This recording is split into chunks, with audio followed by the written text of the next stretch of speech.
Per finalitzar el cicle de converses, hem proposat un tema, l'hem englobat amb el tema de la cultura popular, però ens hem centrat específicament en el món de la música. I per què hem fet, o per què fem aquesta proposta? Ho fem precisament perquè entenem que la recepció i el consum de la música s'ha transformat de manera molt radical. Tots recordem, fa 30 o 40 anys, anar a les botigues a comprar discs en vinil i posteriorment CDs, i avui dia doncs, la indústria musical ha canviat, s'ha transformat absolutament. Jo crec, i això ho podrem palesar amb la conversa que tot seguit podran veure, doncs que els artistes també han hagut de reinventar-se, sobretot des d'aquest punt de vista, des del punt de vista de com emeten, de com proposen doncs, la seva obra musical.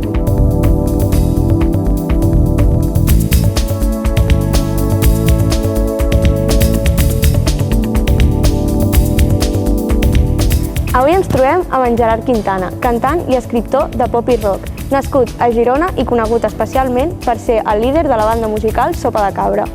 D'altra banda, tenim a Xavier Castillón, un periodista llicenciat a la Universitat Autònoma de Barcelona que ha exercit durant més de 29 anys en la secció d'espectacles i cultura del diari del Punt Avui, on ha escrit diverses cròniques relacionades amb el món artístic i cultural actual.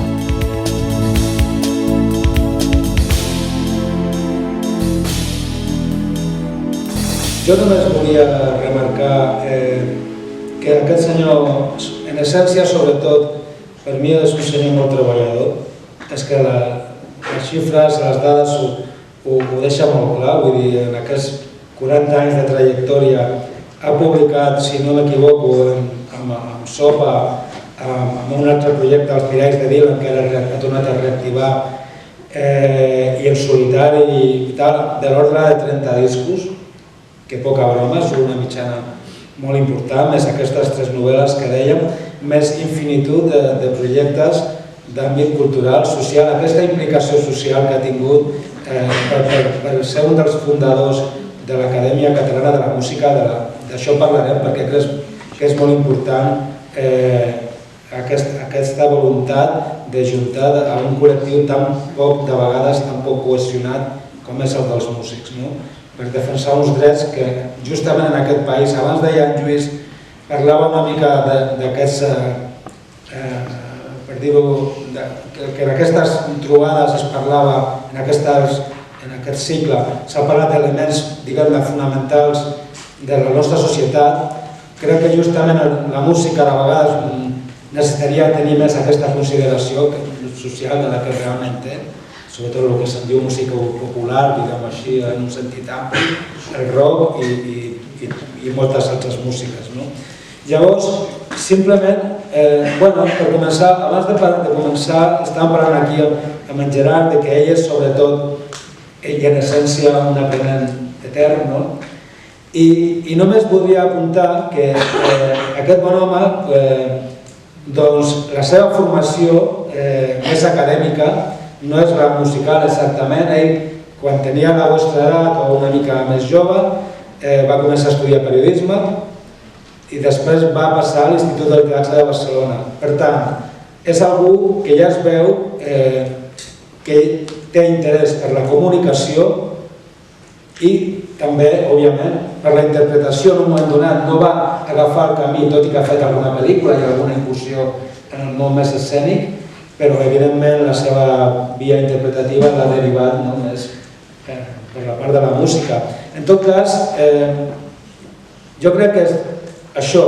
Voldria sobretot començar una mica, Gerard, si et sembla, per preguntar-te fins a quin punt per tu la música és en definitiva una mica el que estem parlant, l'essència d'aquest cicle. En essència una via de comunicació, per què vas començar la música i realment, no sé, suposo que no tenies una estratègia molt definida, però en realitat què buscaves en aquest món? Amb els anys i en distància és molt fàcil pensar que qualsevol projecte parteix d'una estratègia absolutament pensada i delimitada i que jo, 15, 19 o 20 anys o 21 tenia molt clar tot i el que volia fer i el que faria i com ho faria, i això és mentida absolutament.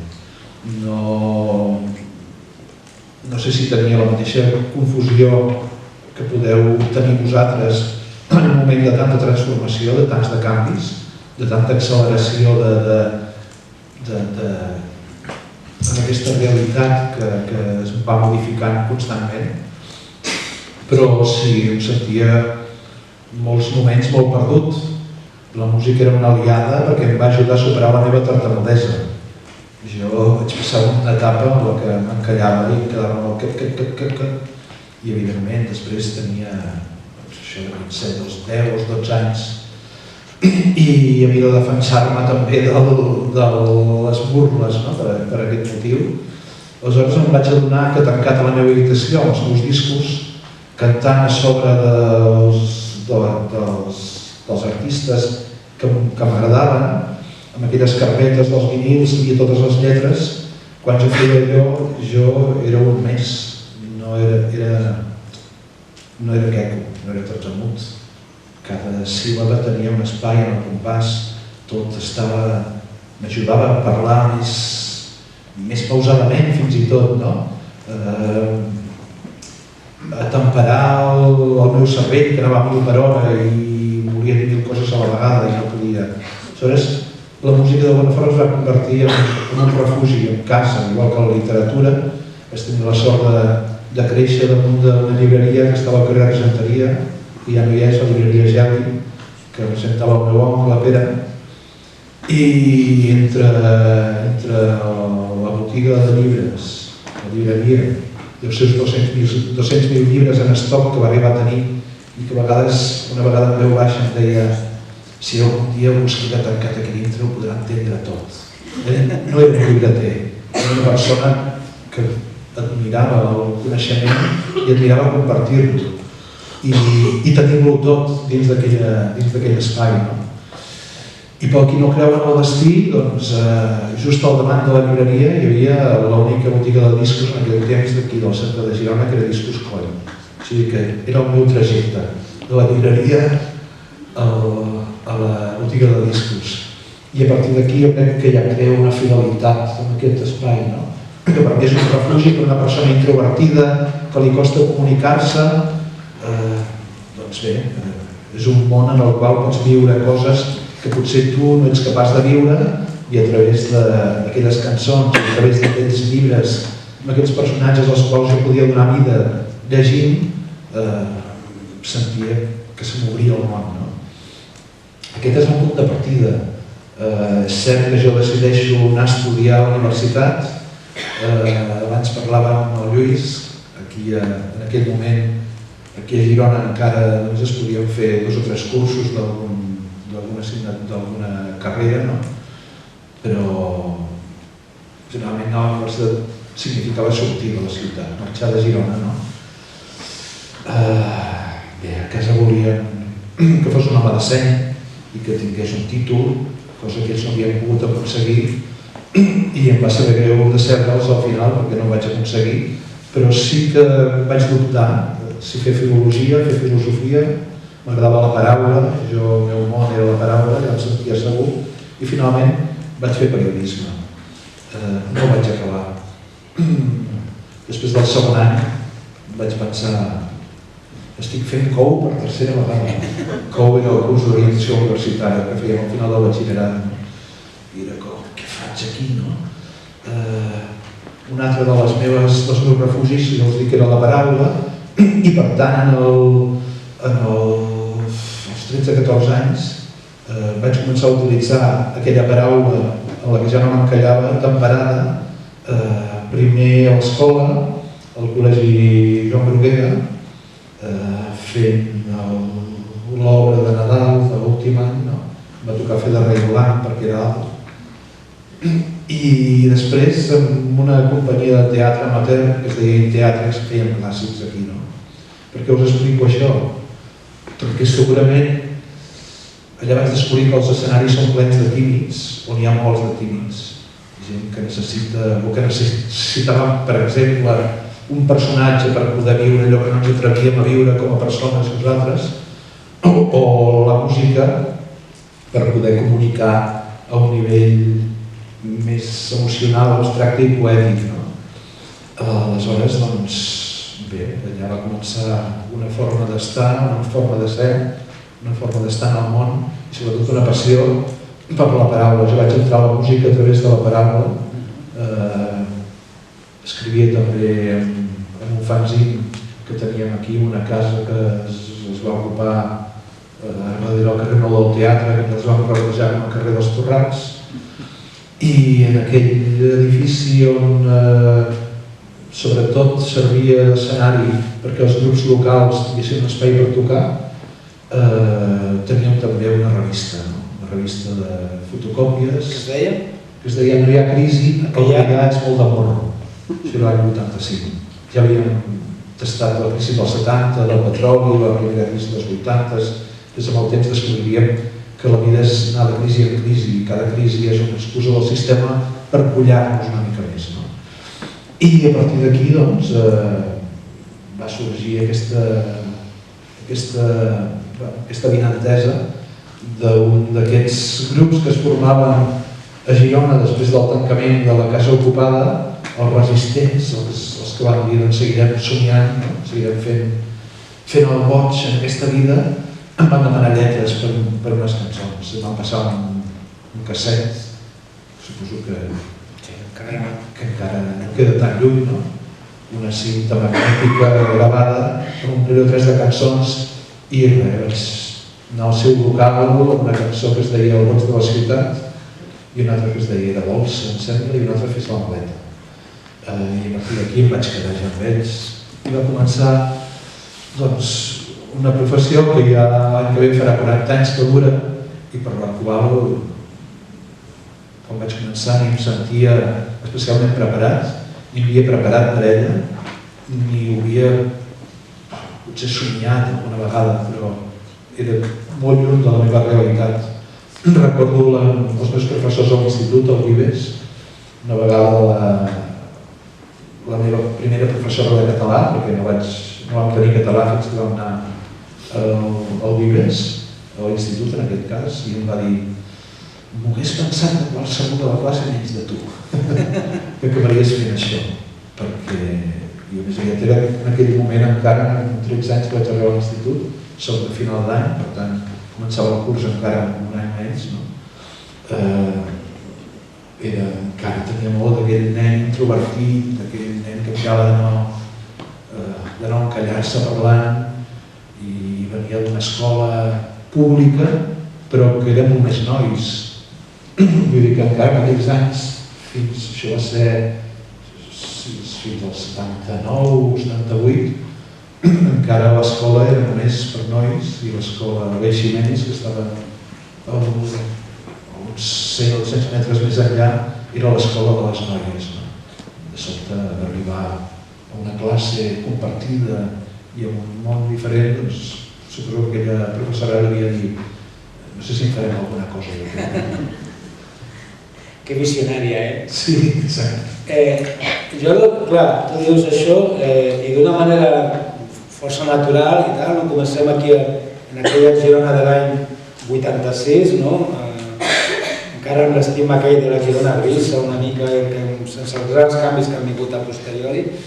Any 86, però sí, clar, aquest ser noi tímid, amb aquell grup incipient, molt de catacumbes, molt underground, que surt d'un squatter, d'una casa ocupada, en una bastant ràpid, o sigui, va anar tot bastant ràpid, al cap d'un parell d'anys una maqueta que té una certa força repercussió, al cap de 3 anys un primer disc ja, al cap de no tant 5 anys tocant a Palau Sant Jordi, tot això... Abans.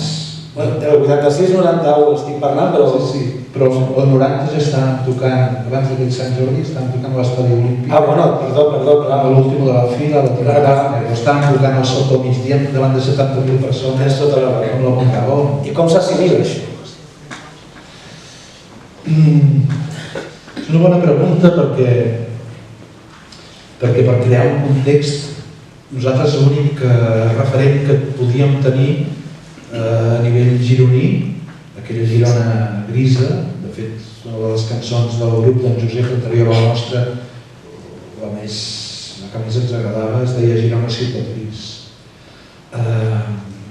que encara era d'aquella Girona del franquisme, que era una Girona d'aquarteraments i de convents, una Girona que era destí de càstig per a funcionaris, perquè estava lluny de tot arreu, en un extrem, i es parlava una altra llengua, igual que a Menorca o a altres espais.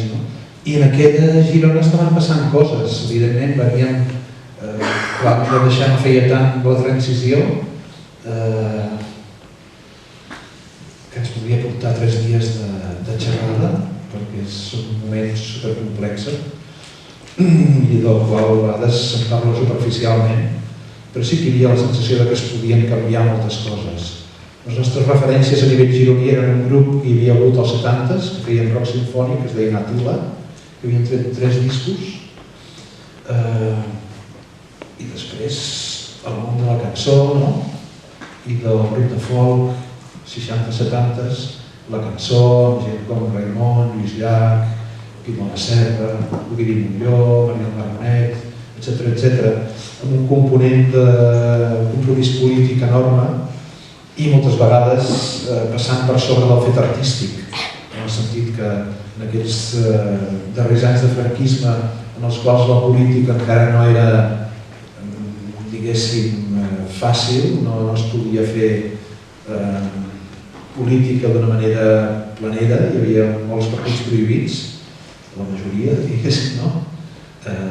Els mítings eren els concerts, i hi ha concerts mítics com el Palau d'Esports de Lluís Llach o també de Raimon a Barcelona a finals del franquisme, fins i tot a començaments de la transició, poques setmanes després de la mort de Franco, l'altre dia parlàvem amb el Raimon del concert que va fer a la Universitat a Madrid, i jo li vaig preguntar a quin concert vas patir més, perquè tenien la prohibició, la censura i el perill, fins i tot en aquells anys Serrat estava a l'exili, Lluís Llach també hi havia estat.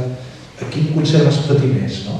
En el concert que vas fer abans de la mort de Franco a Barcelona en el Palau d'Esports o el de Madrid un cop ja havia mort Franco durant la transició. Aleshores, realment era, no diré temerari, però no tenia futur el que fèiem.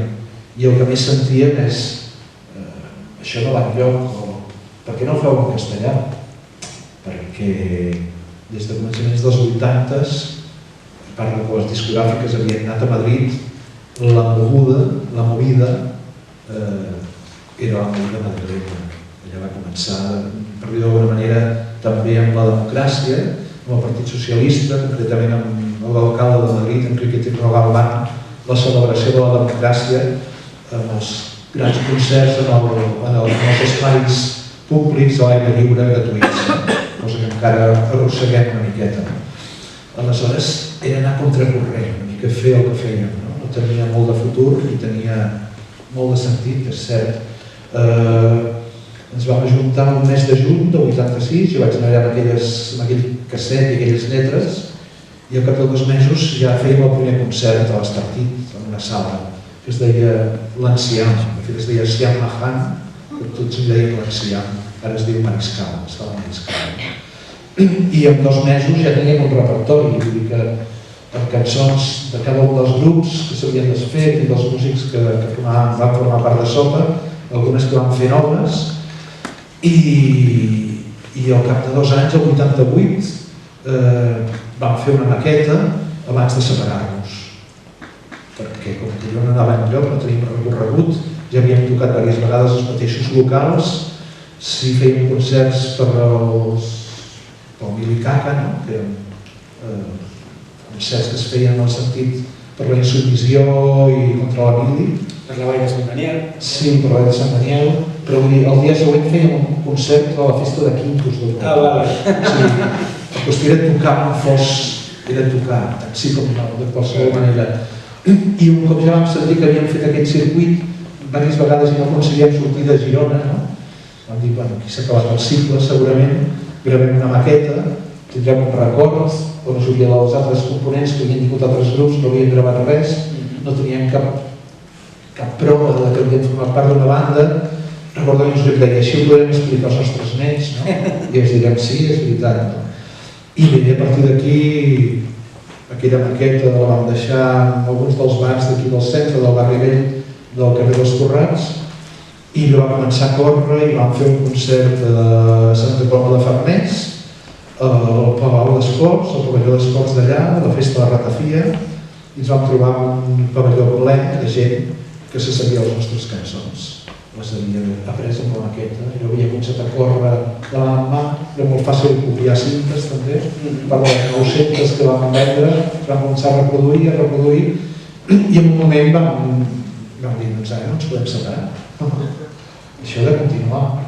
I sí, l'any següent ens vam proposar fer un disc, el primer disc, va sortir l'any 89, aquella maqueta vam anar voltant, va passar per totes les discogràfiques possibles, ningú el va interessar, només una que es deia Zafiro, no recordo, va dir volver dentro de 2 anys, a veure si estàs més maduros.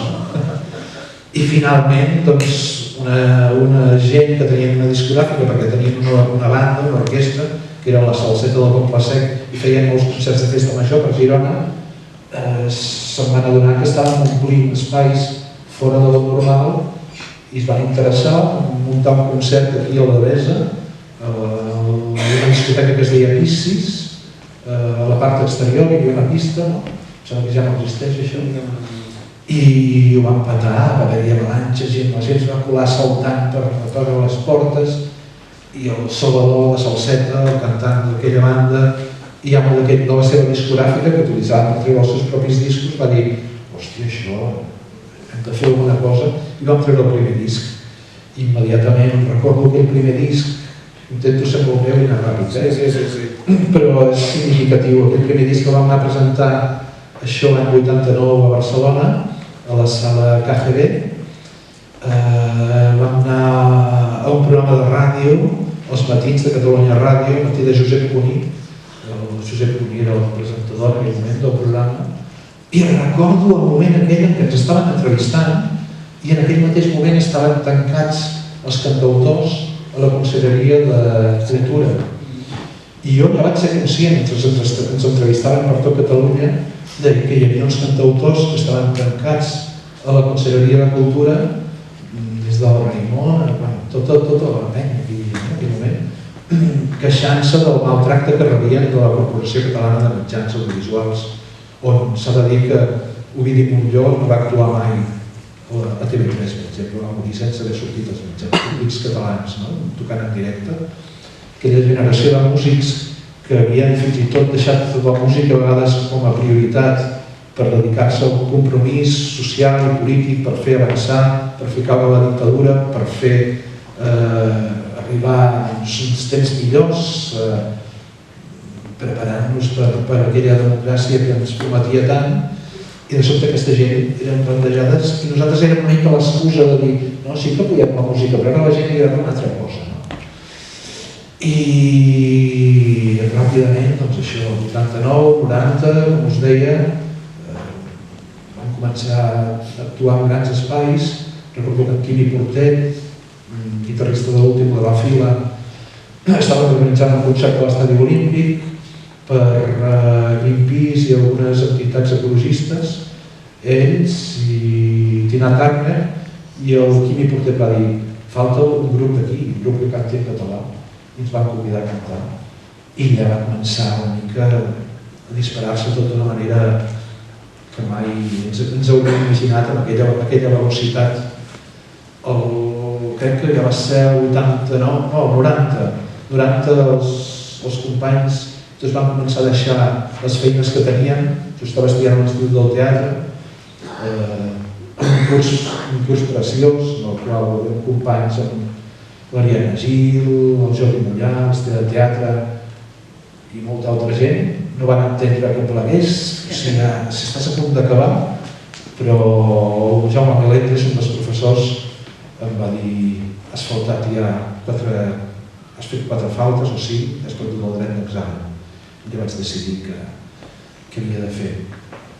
deixar aquell projecte musical, seguir treballant la meva formació com a actor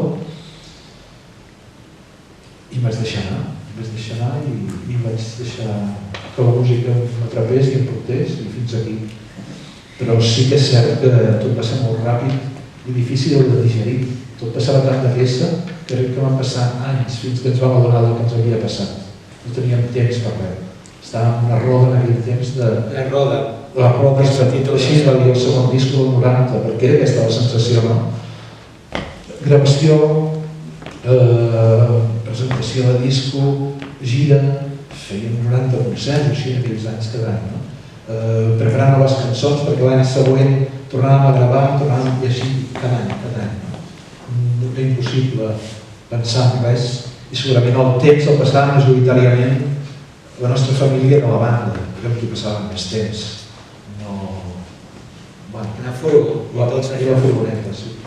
Clar, ja comentava l'altre dia, hi ha un disc vostre que va publicar Salseta per tancar una mica la vostra etapa amb ells, que recuperava cançons dels inicis i que es deia Somnis de carrer. És que per mi aquest títol diu molt de... De fet es deia Girona 86... 83, 87. Gràcies. Somnis de carrer.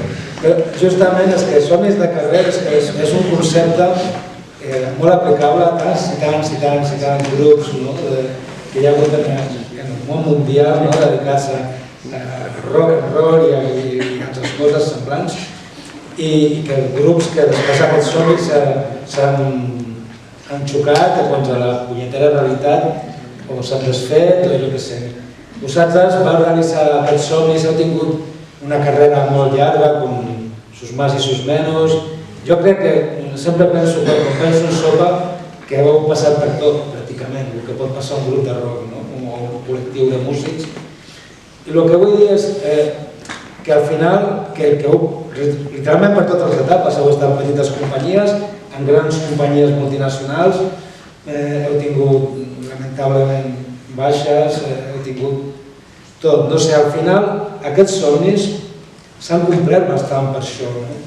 I no sé fins a quin punt han xocat a vegades amb la... Jo no dic que la indústria sigui satanàs, no ho he cregut, però quasi. Però també és un satanàs, diguem-ne, necessari, segons com tu veus, o quina és la teva postura al llarg dels anys entre la teva relació amb aquells que estan a l'altra banda del negoci? Aquí hi ha pols sempre, molt la indústria. M'agrada dir també que evidentment quan vam començar tot el que he explicat, la nostra ambició era arribar al poble del costat, arribar a Barcelona. O sigui, per arribar a tocar a Mèxic, per exemple, havies de passar per el sedàs aquest de la indústria, que et deia abans ho has de petar a l'estat. O sigui, ho dic perquè ara, per exemple, surten... La realitat és molt diferent. Veig artistes nous i ja me'n recordo al començament de la Rosalía, per exemple, amb el primer disc, Los Ángeles, en una entrevista que ella deia el meu mercat i el meu objectiu és el món. També és cert que ho diem com si fos molt fàcil, és molt difícil realment, no? Una dada de fa 2 anys, per exemple. Fa 2 anys me'n recordo que va sortir una dada que em va impressionar, perquè deia que en un sol dia del 2023 sortia tanta música com en tot un any del 1986, que és com nosaltres vam començar. O sigui, en un sol dia sortia la mateixa quantitat de música que sortia en tot un any l'any que nosaltres vam començar. Uau! I això ha anat a més. I amb la intel·ligència artificial es dispararà molt més. Si fa 2 anys sortien cada setmana 800 i pico mil, quasi 900.000 cançons, és molt possible que en 5 anys en sortim 100 milions de cançons en una setmana. Si en aquest moment era difícil saber com podries fer tota la peripècia, tot el teu trajecte per arribar a consolidar-te i poder viure de la música, ara pot ser immediat, però també pot ser mai. Efímer, o mai. Perquè ara, precisament, el problema més gran que hi ha a l'hora de fer música és com posiciones el que estàs fent. Però justament això, aquesta mitjana dels 5 anys, era d'algun moment concret de la història o era una mitjana feta així? T'ho dic en el sentit que justament... Això és un estudi que es va fer a començaments del 2005, una cosa així. Jo dic en el sentit justament que vosaltres formeu part d'una generació que Déu-n'hi-do, els projectes s'han allargat bastant, no cal dir experts, però i vosaltres que vau tenir un lapsus però que després heu tornat, i jo que sé, i ara veus en canvi hi ha tota una generació, ja ho has vist últimament, està molt de moda això de dir m'acomiado o aturo la meva activitat durant no sé quin temps, indefinit, que a vegades me sembla retòrica de grup terrorista, però bueno. Sí, a vegades ens ha atribuït els... Fem un sopa, deien alguns. Literalment, fem un sopa. Fem un sopa, això de roguem i després tornem. Però et diuen que per assegurar... El que per fer un sopa s'haurien d'haver mort algun dels membres. Això poder no cal. Un dels motius pels quals van plegar les altres. La mort d'en Joan, del seu germà, del Pau... Això era causa major, vamos. I el càncer del cuc en aquell moment, la meva separació de la marxa de Girona, i de sobte aquella unitat es desmembra. Aleshores, el més lògic era que ho arrenquéssim allà i que ho reprenéssim en un moment donat per fer un concert de 25 anys de la banda i que davant de la reacció, aquella reacció del públic ens canviés absolutament la percepció i la vida. No ens esperàvem que després de 10 anys cadascú fent els seus projectes en solitari implíssim 3 prou centrals en aquell moment. Jo crec que hi ha una cosa fonamental que és no perdre's el respecte a un mateix. I pot ser que o sigui, en aquest món actual on vivim, ja et dic, doncs fem un sopa i així mires les xarxes i mires el que a vegades em diuen i fes cas, m'afectés, que seria fatal. O sigui, quan estàs en el punt de mira et diuen coses molt maques, però també et diuen coses molt bèsties i molt dures i que a vegades dius, però si no és cert, no? Però és igual. Tenir-se respecte al mateix. Cadascú sap com se'l té, no? Jo sé que la música a mi em va atrapar sobretot pel que em va donar, per aquell refugi que em va donar, per aquella aliança que em va donar, però també el que m'atreia molt de la música era el seu compromís, el compromís de la gent que feia música, el compromís social i l'efecte transformador. El Mireia de Vila, per exemple. Sí, o un altre projecte que vaig fer que es deia Intocables. Però deia el Mireia de Vila en el sentit d'emmirallar-se en Dylan com a un exemple a seguir, en aquest sentit que dius de compromís. Sí, d'una obra que ha aconseguit sincronitzar amb el seu temps i transformar el món en la mateixa societat en la que està vivint. Ell va començar amb el context de la guerra del Vietnam, amb el context dels cantautors del village de Nova York, imitant o seguint exemples com el del Woody Guthrie o Pete Seeger, que eren gent, el Woody Guthrie en molts casos feia agafar cançons populars i els hi canviava la lletra, els hi posava una lletra que deia coses que afectaven el seu temps. Doncs tot això m'atreia molt. Tenim un projecte també que es deia Intocables, que l'aniré reprenent en el temps, i que eren cançons que havien estat prohibides o que havien estat censurades en algun moment de la història.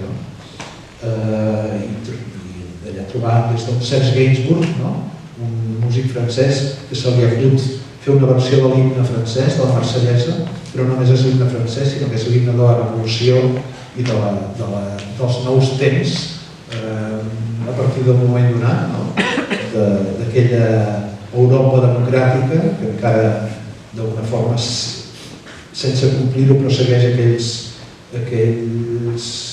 aquelles premisses de la Marsellesa, igualtat, llibertat, fraternitat, i li cau el país a sobre i ha de marxar del país per amenaces de bomba en els seus concerts fins i tot, perquè se li impedeix fer la Marsellesa en reggae. i fins i tot abreviar la tornada, no? Si la tornada deia Osana, etc., Osana citoyen, Osana ciutadans, doncs ell agafa l'abús il·lustrat i veu l'himne i veu que la tornada resumeix ja Osana, etc. I titula el tema a les armes, etc. I crear allò que se'n diu contracultura. O sigui que hi ha moltes maneres, reprenent, com deies, de jugar amb la indústria. Sí que és cert que la indústria cada cop és té més poder, per dir-ho d'alguna manera.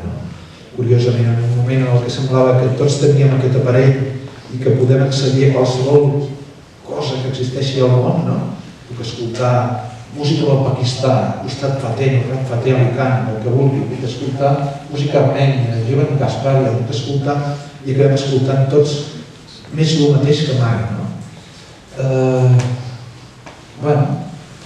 És un moment especial per analitzar i per saber per què això funciona així. He parlat de la Revolució Francesa fa un moment. Per mi és un moment molt significatiu.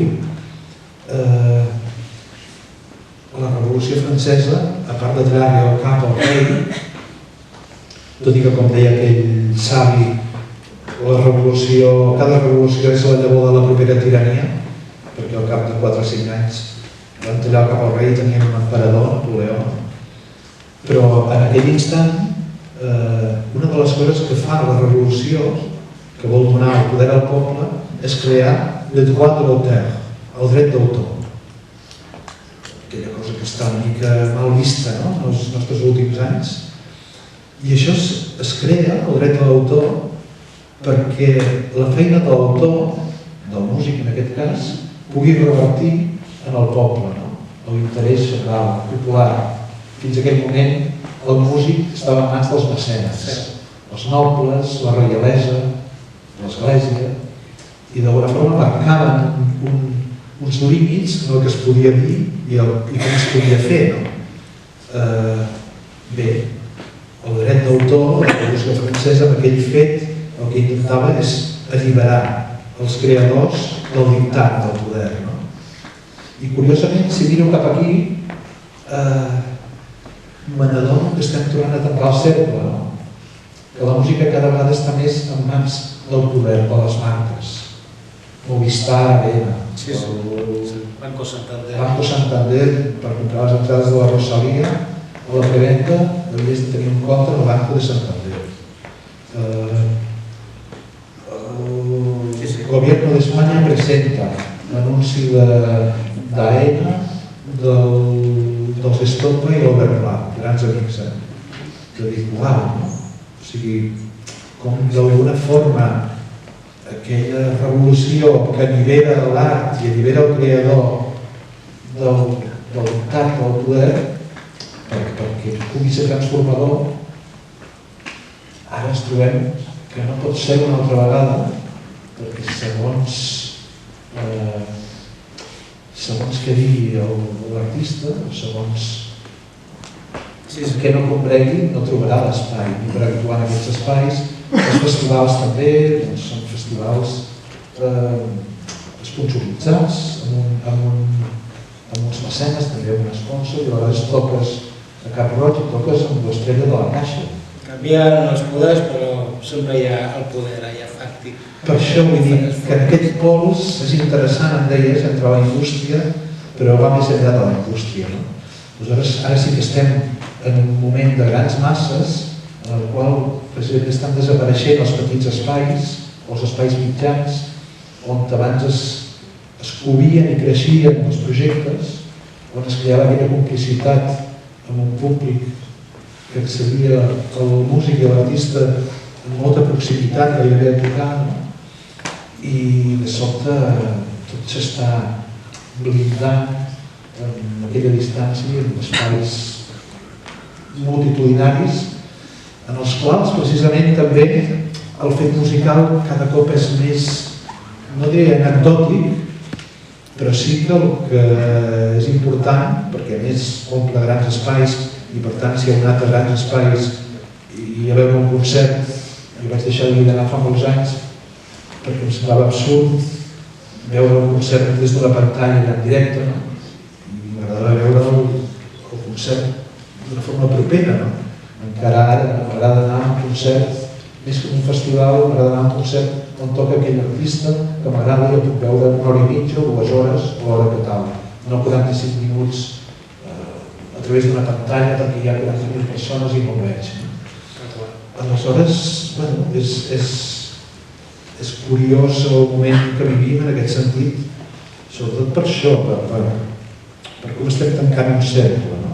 En definitiva, i la indústria podríem dir que és més poderosa que mai, perquè també, com estan passant en molts altres espais socials i de negoci, està cada cop hi ha més monopoli, podríem dir, no?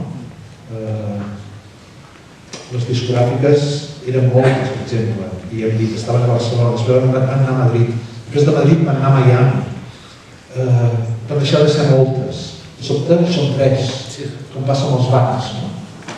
Cada cop hi ha menys bancs, els bancs han d'absorbir els altres bancs, i com passa amb tota l'estructura empresarial i social, no? És allò de reforçar-se, cal ser molt fort perquè el mercat és el món, i en el món o ets molt fort o no ets, no existeixes, no pots ser petit, no? I això té els seus preus i té aquest desavantatge en el sentit que l'artista cada vegada és més petit davant de monstres i realitats més grans. Fins a quin punt serà, la pregunta va per Gerard, però tots els per la seva aportació, fins a quin punt serà la música una eina de cohesió social i política dins la societat catalana actual? Gràcies. Bé, jo crec que la música ja és una eina de cohesió social i d'integració a la salut. A la feina que hem estat fent, que es continua fent des de l'Acadèmia Catalana de la Música, per exemple, un projecte que ja té 15 anys i que ara presideix l'Ester Bonal, precisament ella a part de professora de l'Escola Superior de Música, o l'ESMUC, i de treballar en el cant coral. Ella té un projecte al Raval, que ha estat premiat, que és Xamfrà. És un projecte d'integració social a través de la música. Abans el Lluís ha parlat del Paco Candel. Una de les coses poderoses que va fer el Candel és això, és aquest integrar, aquest reconstruir o resituar el concepte del que era ser català. De fet, recordo encara algunes seqüeles d'allò, no? És el que viu i treballa i estima, no? El país. No cal que hagis nascut aquí, per exemple. A través de la música té aquesta capacitat integradora en la qual podem estar treballant tots, vinguem de la classe social que vinguem, junts, tinguem l'origen que tinguem, ens haurem d'escoltar per sonar bé junts, per ser una cosa junts, no? I jo crec que és una eina poderosa. Abans ho comentava, en el nostre país la música no ha sigut mai massa ben tractada, ha sigut utilitzada però no molt respectada. A l'Acadèmia Catalana de la Música, el primer fòrum que vam fer ja fa 8 o 9 anys, vam convidar un senyor que es deia Adam Gins, director de l'Arts Council of England de Música, i quan va arribar i va veure que en el nostre país la música s'havia d'estudiar fora de l'escola, en extraescolar, recordo que em va dir i la literatura també s'estudia fora de l'escola? O sigui, per ells era impensable, però com és això?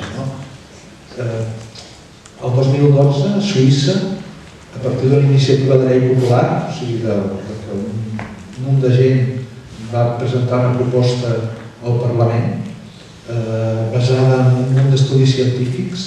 La neurociència ha avançat molt aquests darrers anys. Es va modificar la Constitució el 2012 per incloure la música com un dels pilars de la formació dels ciutadans de Suïssa. I la formació des del des del preescolar. Recordo els professors de Suïssa que van venir a fer unes demostracions a la Universitat Autònoma de Barcelona de com ensenyaven, i estaven ensenyant geometria i matemàtiques a través de la música a nens de 5 anys. O sigui, al mateix temps que aprens a parlar, a escriure, a llegir, estàs integrant el llenguatge musical, no? I les matemàtiques ja no passen a ser una assignatura abstracta que no saps per què serveix i no té sentit, sinó que hi ha una aplicació directa i els hi veus el sentit, no? Tenim molts exemples. Jo espero que aprenem a respectar-la, i un dels propòsits i un dels fets que va aconseguir unir els gairebé 50 entitats que ara formen part de l'Acadèmia Catalana de la Música, moltes vegades enfrontades entre ells, i fins i tot en el terreny de l'educació musical algunes a jutjats, que passava entre el taller de músics i el Conservatori del Liceu. Vam acabar trobant un punt en comú entre tots, i a partir d'aquí van sorgir estils musicals que hi havia vist de la societat que deien això és obra del diable, no? És horrible. No cauré en aquest punt de dir ara tot el que es fa ara és... saps? I hem viscut moments en els quals han sorgit mogudes musicals reaccionant contra la nostra generació, per exemple. I n'he parlat amb molts d'ells. Grups com Sidoní, el Fuf Lesbian, el primer grup es deia el Refri, els Cornflakes, tota una sèrie de grups que cantaven en anglès perquè no se volien semblar a nosaltres i que es relacionessin amb el rock català ni amb el rock ni amb la vida madrileña. Finalment han acabat cantant en castellà o han fet un disc en castellà, en català, etc. Però hi ha un punt de reacció, no? I jo crec que ara una cosa que sí que veig, que és... L'altre dia em preguntava en una reunió el president del Salvador Illa què estem fent bé amb la música en aquest país, no? I jo li deia la formació. O sigui, ara hi ha músics que comencen, músics que amb el seu primer disc tenen una qualitat increïble.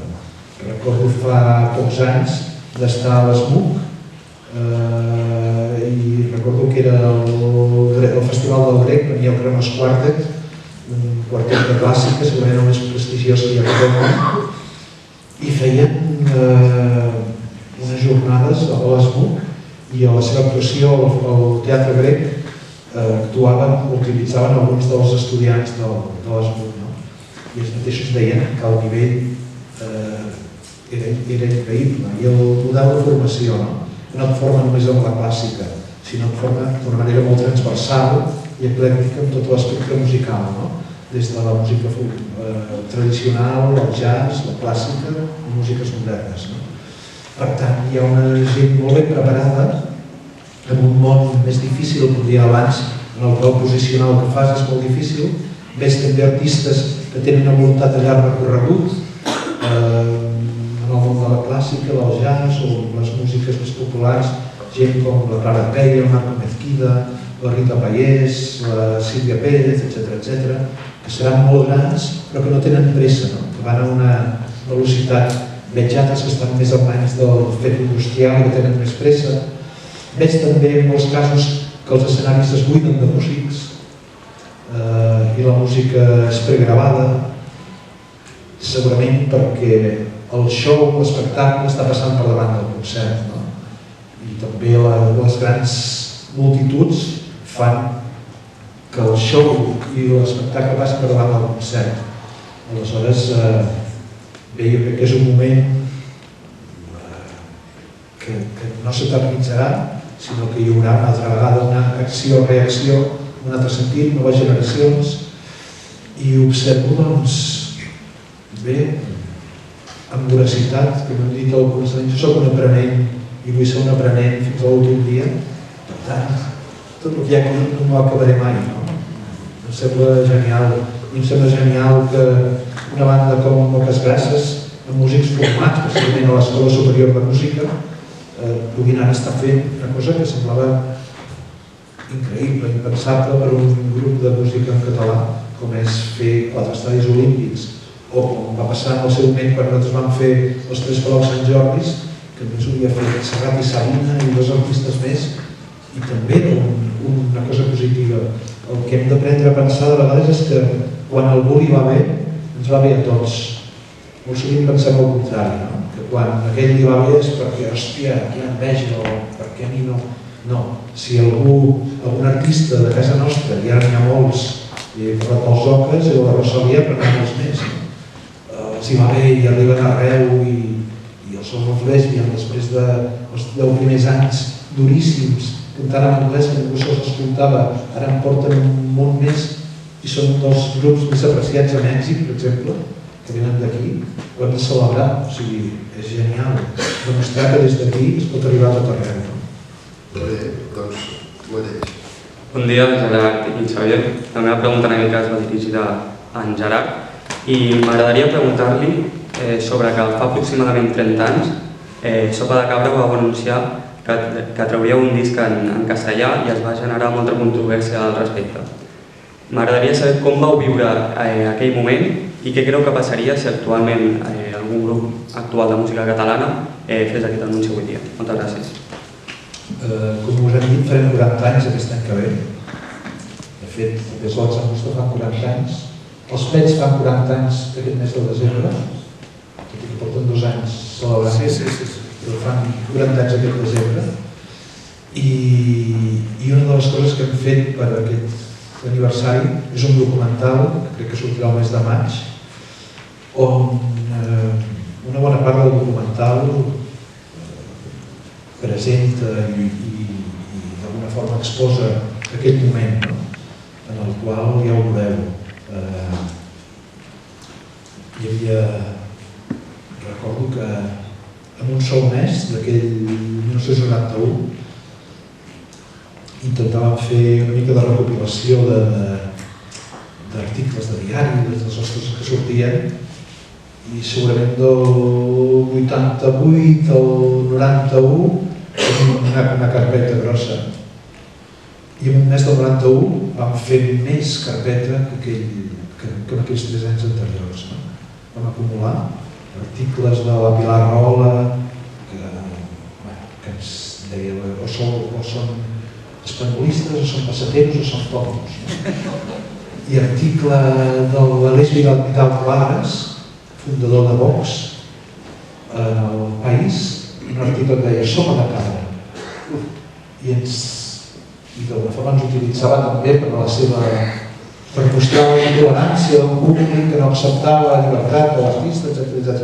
I nosaltres l'endemà, trucant al País, dient ens poden deixar la columna per fer un article que es deia Aleix Vidal Clares, que deia, sisplau, no ens n'importaria. O sigui, ho vam viure d'una manera no sé si encara ho hem digerit, va ser brutal.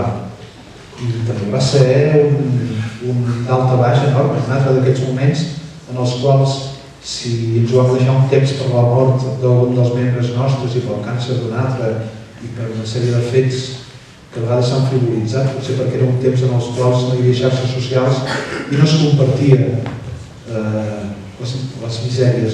Ara, una de les coses que veig constantment són artistes dient l'enfermetat que tenen, o el que s'hi passa, i compartir i fer en públic alguna que abans era íntim, ens quedàvem per nosaltres mateixos. Doncs en aquell context era un moment en el qual segurament teníem tots els motius per tancar la barraca, per deixar-ho.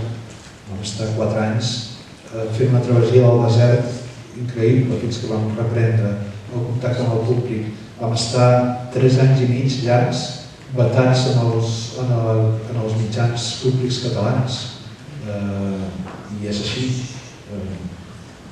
Vull dir que realment va haver una reacció molt agressiva que amb el temps entenc que segurament representàvem alguna cosa. En aquell moment érem el grup que més gent posava, més discurs venia, era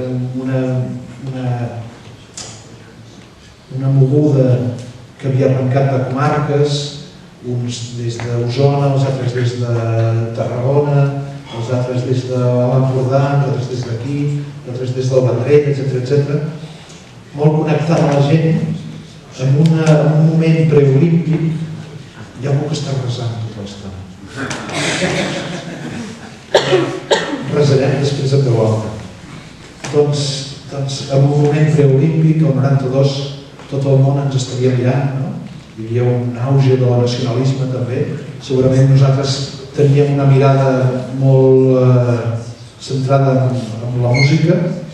De fet, l'etiqueta rock català ens costava d'acceptar, no només a nosaltres, sinó a més grups, perquè això suposava que no estàvem en la cubeta de discos de les botigues de discos del rock, sinó de la música en català. Tot barrejat, cosa que no ens vinculava prou, no? I sí, de fet va haver-hi, recordo un papa després que van intentar fer el mateix, perquè era la forma de poder ampliar l'espai on tocar-les, com deia abans, no? No és... Ara puc penjar una cançó, molt difícil que arribi a tot el món, però sí que tot el món hi té accés, no? En canvi, en aquest moment, per arribar arreu, havies de passar per tota una sèrie de fases i, entre altres, havies de petar-ho a Espanya, a l'estat espanyol, no? Però justament ara que has posat l'exemple del Papa... El Papa van treure 2 discos. I no va passar res, no van triomfar, però les pedrades físiques i no físiques que van rebre ells, se les van menjar totes ells. Sí, després els que van provar-ho després... Els nois amb Busto tenien un disc que estava preparat i no el van treure després de veure com ens havia passat. Sí que és cert, sí que vam rebre també a vegades per cantar en català a Espanya. Recordo 2 dies exactament. Una nit que veníem de tocar del camp de l'Espanyol, no perquè fos l'Espanyol, sinó perquè hi havia una ràdio, que en aquest cas era la SEP, les 40 principals, que feia el seu aniversari, després feia concerts en el camp de l'Espanyol a Barcelona i en el camp de l'Elèctric de Madrid a Madrid. I quan vam sortir a tocar, vam cantar al Goig de la Ciutat, recordo, i aquí a Barcelona bé, per sota ens va dir tothom, hòstia, a Madrid, tothom s'ha posat a xiular, hijos de puta, polacos, polacos, polacos. Hòstia, i ens vam anar, recordo, després tocar amb aquella mateixa nit a Reus, en un concert al camp de futbol de Reus, als 10 de rock en Reus, i ens vam tirar de tot per cantar El sexo en castellà. O sigui que he vist totes bandes. I una altra nit que recordo era a la plaça de Draus, a les Ventas, a Madrid, que tocaven els alumnes del Red Hot Chili Peppers, tocaven un grup de balletes, nosaltres, Primal Scream i Red Hot Chili Peppers. I a l'entrada donaven M&M's i merdes d'aquestes de publicitat. I recordo que vam omplir un vídeo de l'obra, tot el que ens van tirar. En un moment donat vaig deixar de sentir el teclat i dic, què li passa al teclista? Em giro i havien tirat un bocata de truita enorme, amb tot el paper de plata, plas! I el Julio Lobos, que era molt bèstia, les mestres de fa un bocata, començar a menjar-se i escopir-lo al públic. I dic, aquí ens hi mataran vius. Però vam aguantar els 45 minuts, malgrat tot, veníem entrenats d'aquí, que durant quasi tot el 91, encara no havíem fet el disc en castellà, a cada concert hi havia un grupuscle o un grup que venia a dominar-nos o tirar-nos coses. Però sí, ho veig sense ràbia, ho veig com, hòstia, que fort el que pots arribar a significar sense que tu hagis proposat, saps què vull dir? I en aquell moment vam significar alguna cosa que no era la nostra intenció. Jo recordo que jo cantava, per exemple, cançons com La balada del Quirini, que deia, i a la terra si no ets fort és millor que tinguis sort. I moltes veus començaven a dir, visca Terra Lliure, per terra. Jo deia, visca el planeta lliure, perquè això venia precisament de l'impacte d'una revolució juvenil universalista, que era la de finals dels 60. Llavors hi havia aquest xoc constantment, sí, però ho veig ara com, uau, quin moment que ens va tocar viure. Fem una altra pregunta? Sí, moltes gràcies a tots dos. Així breument, Gerard, aquesta pregunta també és bastant per tu. Què hauríem de valorar més? Els artistes que tenen un projecte a llarg termini o els que en un moment social concret llancen una cançó, es fan virals i no tenen aquesta llarga dedicació? Clar, jo sempre penso que la vida de tothom és lliure de fer el que vulgui. Mai se m'acudiria donar consells o dir aquest és millor que l'altre per això, per això i per això. Però jo em sento molt més vinculat al projecte de llarga durada, projecte de llarg recorregut. És cert que en el món de la música, en el món de la cultura, hi ha disciplines artístiques molt diferents. L'últim estudi que es va fer sobre el món dels músics i la seva professió és que, i és molt semblant al del teatre i del cinema, els actors, és que més del 80% no es guanyen la vida. O sigui, és una part molt petita de la professió i de la gent que decideix que aquesta serà la seva professió la que es pot acabar guanyant la vida. És una altra de les preocupacions. Quan abans deia una de les coses que estem fent bé, que li deia el president Illa, és la formació. Sí, hi ha 4 escoles de grau superior que estan donant un gran nivell a tota la gent que vol ser música ara mateix al nostre país, no? Però si no som capaços de donar espai, de donar pista, de donar escena, no serem capaços de capitalitzar aquest talent. Ja s'està formant molt de talent que es fuga, acaba marxant. Músics de clàssica, de jazz, que són per Europa, a Holanda, a Alemanya, aquí i allà, perquè allà la música té un altre valor. Recordo el Jordi Savall, per exemple, no sé si coneixeu el Jordi Savall, és una referència a països com França, per exemple, on té els màxims reconeixements. I ell és un home que ha reinventat i d'alguna forma ha donat llum a una escena i a un espai que s'havia perdut, és la de la música antiga, la música barroca, i ha tornat a fer concerts recuperant instruments oblidats que ja no s'utilitzaven per fer sonar aquella música que va ser composta amb aquells instruments, tal com va sonar. Parlo de Jordi Savall perquè, com sabreu, ell va rebutjar el premi que se li va donar des del Ministeri, des de l'Estat fa uns anys.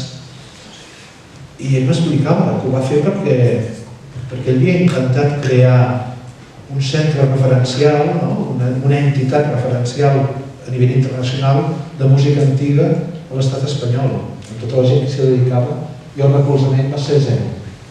Des del Ministeri, des de tots els àmbits.